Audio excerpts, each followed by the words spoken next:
Hi, it's time for another verb of the day. Today's verb is back. Let's take a look at some of the definitions or ways that we use this verb.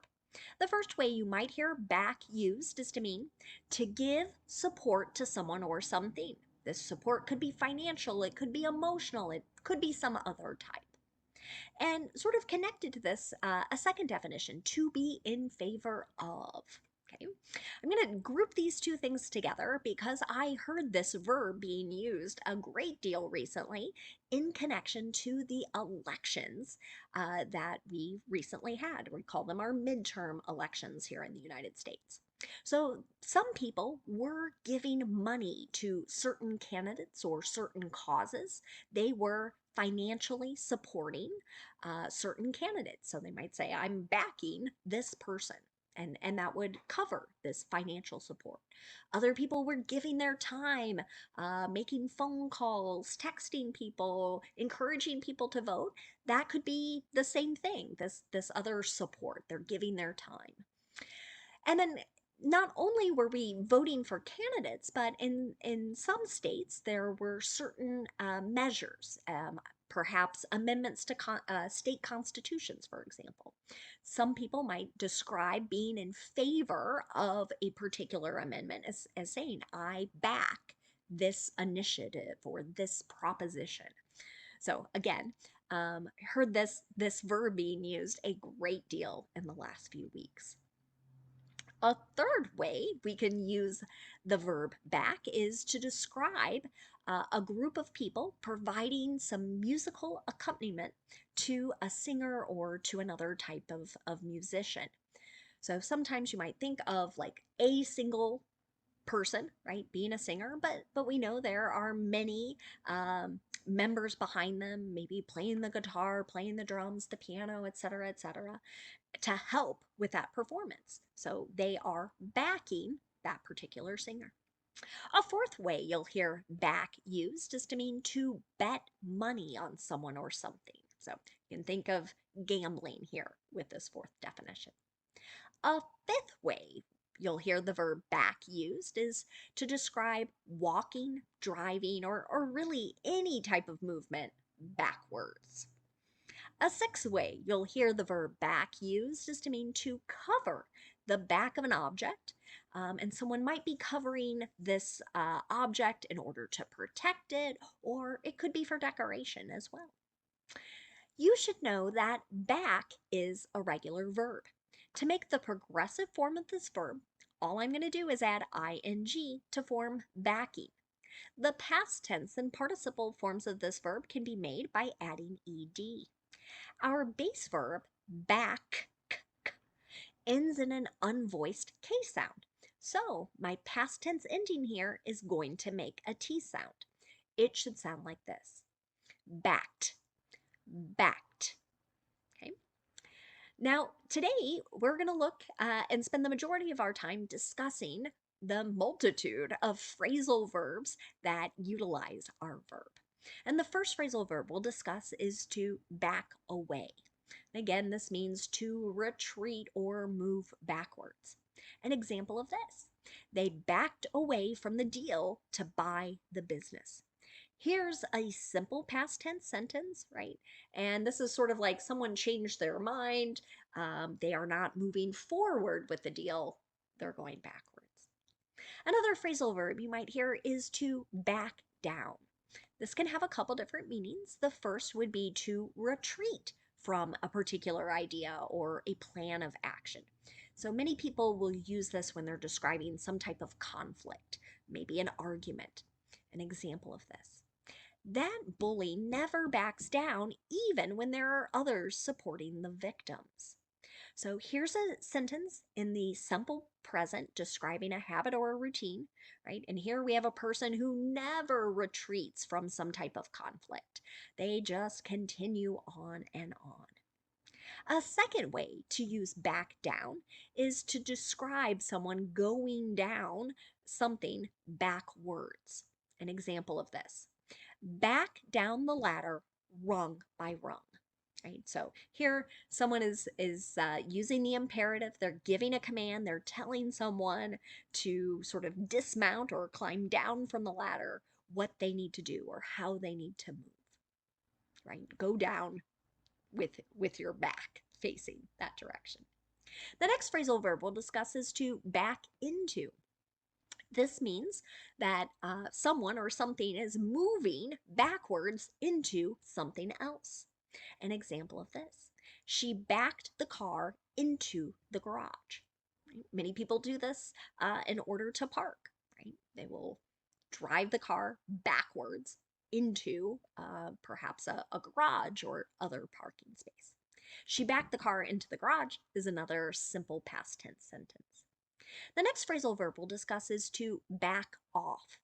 This can have a couple different meanings. One would be to stop bothering or to stop interfering in something.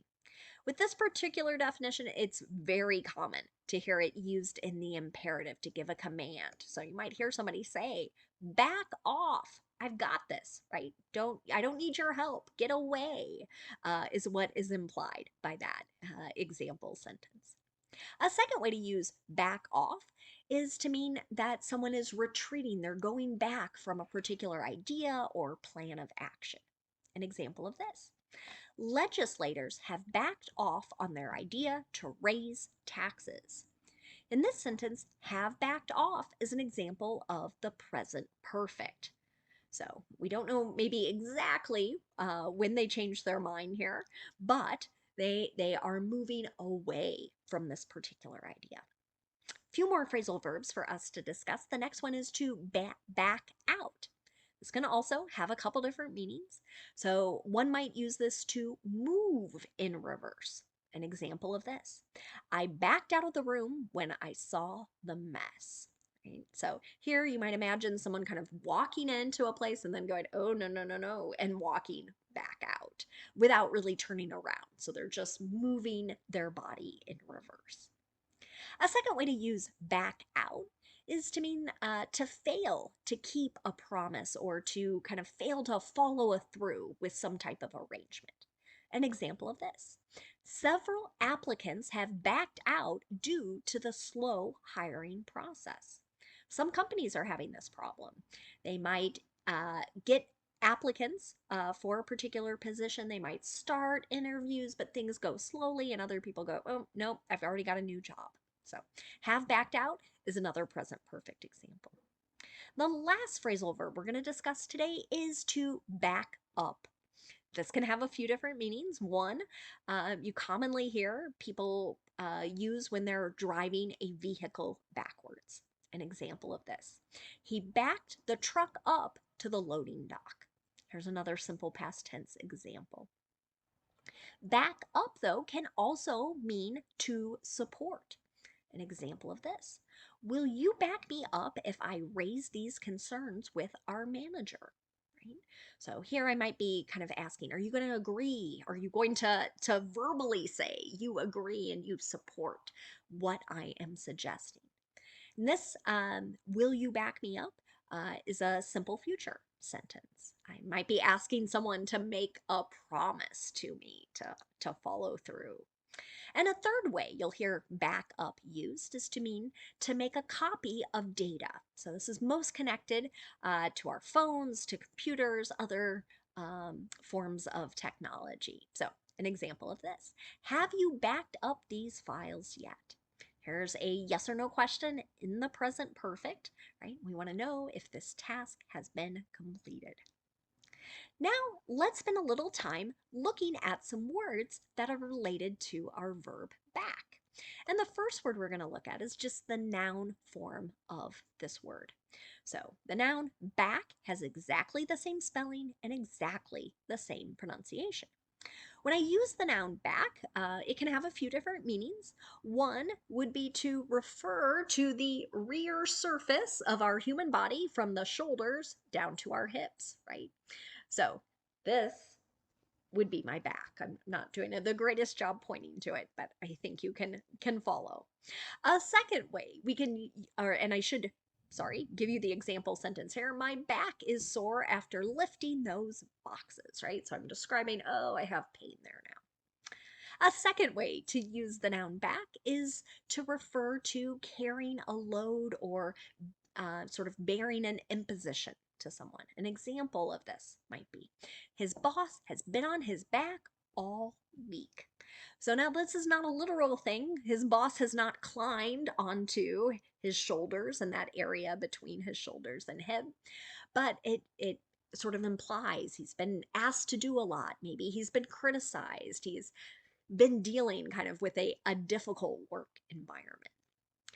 A third way you'll hear the noun back used is to refer to the side or some other kind of part of an object or sorry, third one I should say is the rear of some space. I apologize. Third definition, the rear of some space. An example of this. There is noise coming from the back of the theater, right? So the rear or back part of that space. Our fourth definition here is the side or part of an object that is opposed to the one that is normally seen or the one that is normally used. Okay, so an example of that might be perhaps you've had a teacher do this, right? You have kind of like your normal front side of a piece of paper, and the teacher says, don't write on the back.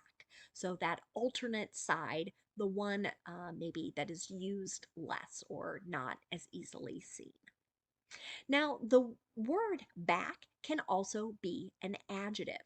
So when we use it as an adjective, it can have a couple different meanings. One would be of or at the back of something. So an example of this, I hate sitting in the back row. So here I'm describing the last, the row that is at the back of the room. A second way to use the adjective back is to describe something that is situated in a remote position or a remote area. An example of this. Are we taking back roads to get there? So here we might be describing roads that aren't as well traveled, not as well populated. Again, away from big cities, well populated areas. A third way to use the adjective back is connected to the past, really. So from the past or relating to the past. An example of this, you are entitled to back pay. So this might be pay for work you have previously done. Maybe you weren't paid the full amount or you weren't paid at the right rate. So this is relating to your past work. Now, back can also be an adverb. And it can also have a number of different meanings. When we use back as an adverb, we could be describing something that's moving toward the rear or moving in reverse. So, an example of this, she moved back slowly, right? So, here we're describing that direction, moving in reverse. A second way to use this adverb would be to move one's body in a reclining position. An example of this. Don't lean back in that chair, right? Someone might be worried you're going to fall down. A third way you hear the adverb back used is to describe something that is at a distance. An example of this. The next runner is 30 seconds back. So we're describing kind of how much of a lead here this one runner has over another. A fourth way to use the adverb back is to describe something that is fashionable again. So many times you're going to hear this in connection to trends with clothing or hairstyle, makeup, etc. And that's my example here. Are scrunchies back? This is a type of hair accessory. And the last way you might hear the adverb back used is to mean in return. Have you texted me back, right? So here we want a response. So someone maybe initiated or started the conversation, and now they're waiting for you to return the message. Thanks so much for watching today's video. I hope you have a great day.